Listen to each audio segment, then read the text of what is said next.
જૂનાગઢ ખાતે ગિરનાર અંબાજી મંદિરમાં શુદ્ધિકરણ કરવામાં આવ્યું। ગંગાજળ અને ગૌમૂત્રથી મંદિર ધોવાયું। શહેર કોંગ્રેસ સમિતિ દ્વારા સફાઈ કરવામાં આવી। તંત્રની કામગીરી સામે સવાલો ઉઠ્યા। ચેકપોસ્ટ હોવા છતાં દારૂમાસ કેવી રીતે પહોંચ્યું તે મુદ્દે ચર્ચા। દોષિતો સામે કડક કાર્યવાહી કરવાની માંગ। ભક્તોમાં ભારે રોષ જોવા મળ્યો।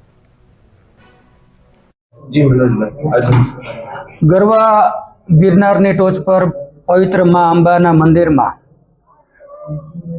આજે કથિત વિડીયો વાયરલ થયો છે કે અમુક ઇસમો દ્વારા દારૂની અને અભક્ષ્ય ખોરાકની મિજબાની માણવામાં આવે છે। આજે આ મંદિરને જે અપવિત્ર કર્યું એની પવિત્રતા જળવાય એટલા માટે અમારી શહેર કોંગ્રેસ સમિતિની ટીમ દ્વારા અમે આજે ગૌમૂત્ર અને ગંગાજળથી આ પરિસરનું શુદ્ધિકરણ કરવામાં આવેલું।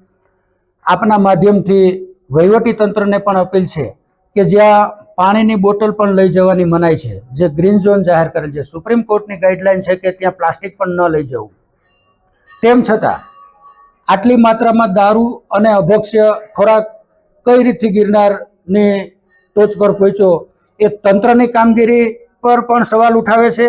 આપના માધ્યમથી કલેક્ટરશ્રી અને જે પ્રાંત અધિકારી શ્રી જે અત્યારે વહીવટદાર તરીકે પોતે ફરજ બજાવે છે એમને પણ વિનંતી છે, સરકારશ્રીને પણ વિનંતી છે કે આપણા ધર્મ સ્થળો જે વિશ્વમાં રહેતા કરોડો હિન્દુઓની આસ્થાઓ એમની સાથે જોડાયેલી છે, આજે કરોડો હિન્દુઓની આસ્થાને ઠેસ પહોંચી છે। ભવિષ્યમાં આવું કૃત્ય ન થાય એટલે પૂજારી કે કોઈ પણ ઇસમો આ ઘટનામાં સામેલ છે અને આકરામાં સજા થાય એવી અમારી માંગ છે।